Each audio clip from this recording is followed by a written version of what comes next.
이에 그들이 제자들에게 와서 보니 큰 무리가 그들을 둘러싸고 서기관들이 그들과 더불어 변론하고 있더라. 우리가 변화산에서 예수님께서 신비로운 모습으로 변화되는 장면을 앞에서 보았습니다. 예수님의 영광과 그리고 예수 그리스도의 은총이 충만한 장면을 보고 제자들은 거기에 머물러 있기를 원했다라고 하는 것이죠. 그런데 변화산에만 머물러 있을 수가 없습니다. 그들이 산에서 내려오니까 그 땅에서 이루어지고 있는 여러 가지의 일들이 있었는데 결국 첫 번째 일이 뭐냐 하면 영적 전쟁이다라고 하는 것이죠. 귀신을 쫓아내는 일이 그들을 기다리고 있었습니다. 우리가 지난 시간에 변화산에서의 예수님의 영광을 보는 것이 교회에서 우리가 예배를 드리고 하나님의 영광 그리고 주님의 은혜를 받아 누리는 것과 같다라고 말씀을 드렸습니다. 그런데 우리는 교회 안에만 있을 수가 없는 것이죠. 우리가 변화산에서 내려와서 교회 바깥으로 나가게 되면 우리가 접하는 가장 큰 이슈가 뭐냐 하면 결국 세상과의 영적 전쟁이다라고 하는 것입니다. 그들이 제자들에게 와서 보았다. 베드로, 야고보, 요한만 변화산으로 올라갔잖아요. 그러니까 남아있는 제자들에게 와서 보니까 큰 무리가 그들을 둘러싸고 서기관들과 변론을 하고 있었습니다.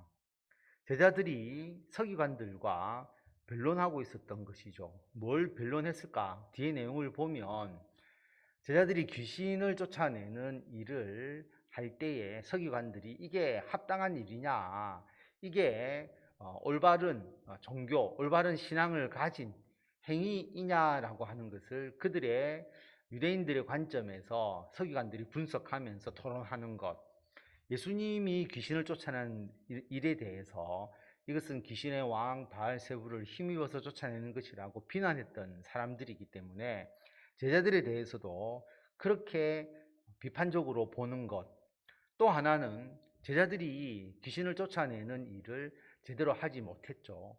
그렇기 때문에 치유를 하지 못한 것에 대해서 또 논쟁을 하는 아마 그런 변론이 계속 이어져 있었을 것임을 알 수가 있습니다. 그리고 사람들이 거기에 몰려 있는 것이죠. 온 무리가 곧 예수를 보고 매우 놀라며 달려와 문안하거늘 예수께서 물으시되 너희가 무엇을 그들과 변론하느냐. 그런데 그때 예수님께서 오신 거예요. 그러니까 사람들이 놀라서 예수님께로 우르르 몰려들지 않겠습니까?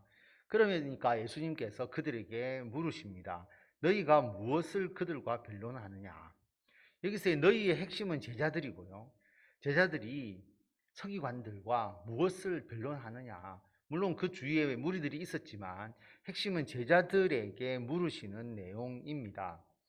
그런데 무리 중의 하나가 대답하되 선생님 말 못하게 귀신 들린 내 아들을 선생님께 데려왔나이다. 그 중에 한 사람이 이 아들의 아버지죠. 그 아버지가 귀신 들린 내 아들을 선생님께 데려왔다라고 그렇게 이야기를 합니다. 귀신이 어디서든지 그를 잡으면 거꾸러져 거품을 흘리며 이를 갈며 그리고 파리해지는지라 내가 선생님의 제자들에게 내쫓아 달라 하였으나 그들이 능히 하지 못하더이다. 귀신 들려서 귀신에 의해서 거꾸러지고 거품도 흘리고 이를 갈고 파리해지는 어떤 경련 현상이 일어나는 그런 이제 아들의 모습을 이야기를 하는 거죠. 귀신 들린 이제 현상에 대해서 이야기를 합니다. 그래서 아버지의 마음이 얼마나 아팠겠습니까? 예수님을 찾아왔는데 예수님은 안 계시고 선생님의 제자들에게 내쫓아 달라고 하였지만 제자들이 그렇게 하지 못했습니다. 라고 그렇게 말합니다. 여러분, 예수님께서 제자들을 파송하시면서 귀신을 쫓아내는 권능을 이미 주셨고요. 그들이 예수님의 말씀에 의지해서 파송되어서 마을로 다니면서 실제로 귀신을 쫓아내는 능력을 이미 행했던 제자들입니다. 제자들이 능력이 없는데 이것을 못한 것이 아니고 능력을 가지고 있다는 거죠. 예수님께서 이미 주셨고 이미 한 경험도 있습니다. 그런데 그들이 그렇게 하지 못했다라고 하는 거죠. 예수님의 제자가 실패를 하니까 이것은 예수님의 실패와도 같은 것이죠. 사람들은 그렇게 생각한다라고 하는 겁니다. 선생님의 제자에게 내쫓아 달라 했는데 그들이 하지 못했습니다. 라고 그렇게 말합니다. 대답하여 이르시되 믿음이 없는 세대여 내가 얼마나 너희와 함께 있으며 얼마나 너희에게 참으리요 그를 내게로 데려오라 하시매. 예수님께서 제자들을 향해서 믿음이 없는 세대다라고 그렇게 말합니다. 내가 얼마나 너희와 함께 있겠느냐, 얼마나 너희에게 참겠느냐, 그를 내게로 데려오라라고 말씀을 하십니다. 이에 데리고 오니 귀신이 예수를 보고 곧 그 아이로 심히 경련을 일으키게 하는지라 그가 땅에 엎드려져 구르며 거품을 흘리더라. 귀신이 그 아이에게 경련을 일으키게 하고 그 경련을 일으켜서 그 아이의 어떤 비참한 상황이 그대로 노출이 되는 것입니다. 예수께서 그 아버지에게 물으시되 언제부터 이렇게 되었느냐 하시니 이르되 어릴 때부터니이다.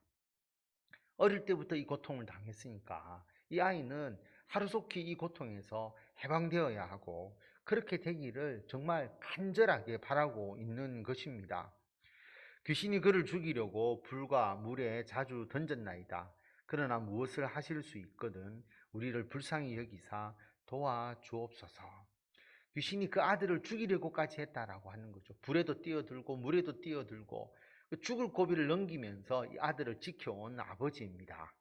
그런데 예수님께로 데려왔는데 예수님의 제자들이 귀신을 쫓아내지 못하니까 이 사람은 불신의 늪에 빠져든 거죠. 그래서 예수님 앞에서 뭐라고 이야기를 하느냐 하면 예수님께서 무엇을 하실 수 있거든 우리를 불쌍히 여기셔서 우리를 도와주십시오 라고 그렇게 말합니다. 무엇을 하실 수 있거든 굉장히 불신앙적 표현을 한 것이죠.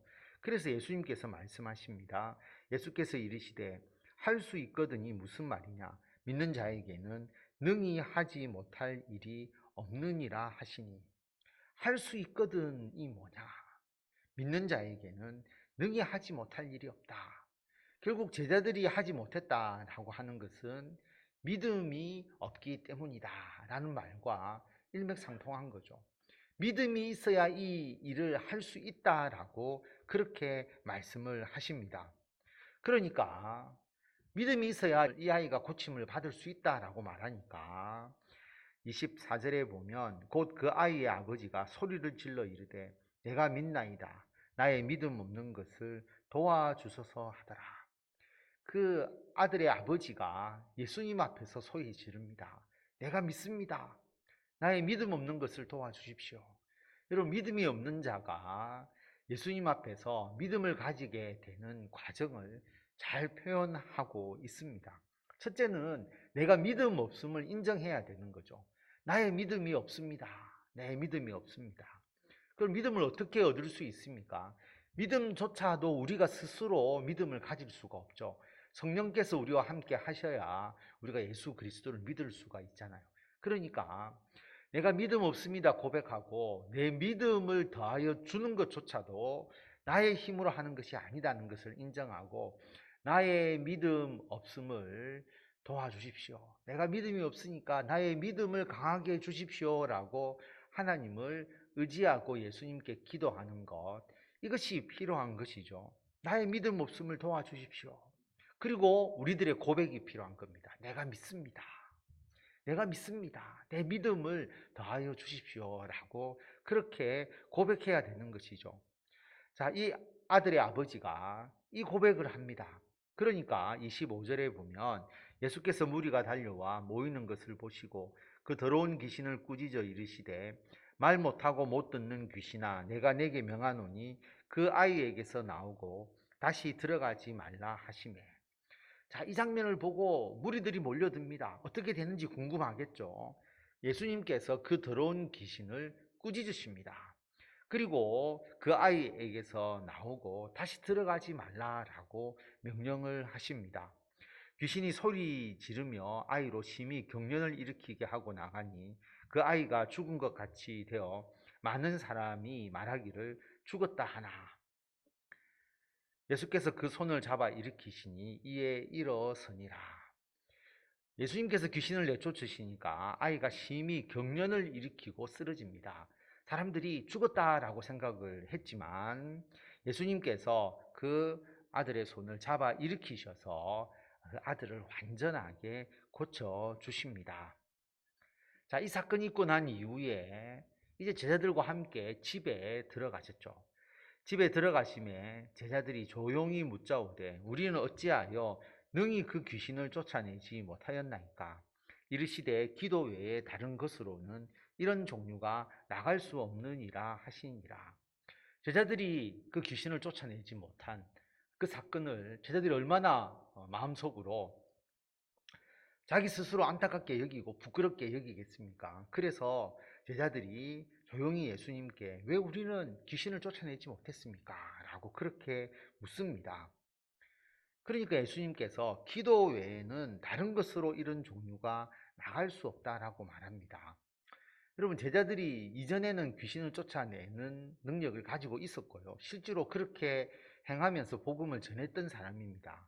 그런데 왜 이번에는 귀신을 쫓아내지 못했습니까? 라고 제자들이 스스로도 이해가 되지 않는 거죠. 왜 그렇게 했느냐라고 하는 것을 우리가 생각을 해보면, 여러분, 이게 당연한 나의 능력이라고 생각을 했을 겁니다. 예전에도 그렇게 했으니까. 이것은 나에게 이미 있는 능력이라고 생각을 한 거죠. 그런데 이 능력은 제자들의 능력이 아니지 않습니까? 예수님을 믿는 제자들에게 주님께서 복음을 전하라고 주신 것인데 그 예수님에 대한 믿음이 확고하지 않았다라고 하는 것을 증명하는 것이고요. 믿음이 부족했던 것이죠. 그래서 믿는 자에게는 능히 하지 못할 일이 없다라고 예수님께서 말씀하신 것입니다. 자, 믿음이 부족해지면 기도하지 않게 됩니다. 기도는 뭐냐 하면 이게 나의 능력이 아니라 나의 힘으로 되는 게 아니라 하나님의 도우심에 의해서 이 일을 행하게 되는 것이니까 기도를 통해서 하나님의 도우심을 구하고 하나님께서 나에게 능력 주실 때에 내가 이 일을 할 수 있습니다라고 고백할 수 있게 되는 거잖아요. 그래서 믿음과 기도가 결부되어서 이 기적이 일어나는데 믿음도 부족하고 그러니까 하나님께 기도하지 않고 이러한 능력이 마치 자기에게 있는 것처럼 행하니까 귀신을 쫓아낼 수 없었던 것입니다. 그래서 기도 위에 다른 것으로 이런 종류가 나갈 수 없다라고 말씀하십니다. 마태복음에는 믿음이 부족했기 때문에 믿음이 없었기 때문이다 라고 그렇게 말씀을 하시거든요. 그래서 믿음에 근거한 하나님께 기도하는 것이 중요하다는 것을 우리에게 말씀하고 있습니다. 여러분, 꼭 귀신을 쫓아내는 일뿐만 아니라 우리가 영적 전쟁들이 이 세상에서 얼마나 많습니까? 변호산에서 내려와서 세상에 나아가면 우리들에게 부딪히는 게 모두 세상에서의 영적인 일인데 그 영적인 일에 어떻게 우리가 승리할 수 있느냐, 예수님의 제자로서 승리할 수 있느냐. 첫째는 믿음이고 둘째는 기도인데 이게 분리되는 게 아니라 하나님을 믿는 자 그리고 예수 그리스도를 의지하는 자는 하나님께 기도하게 되는 거죠. 예수님의 이름으로 기도하게 되는 겁니다.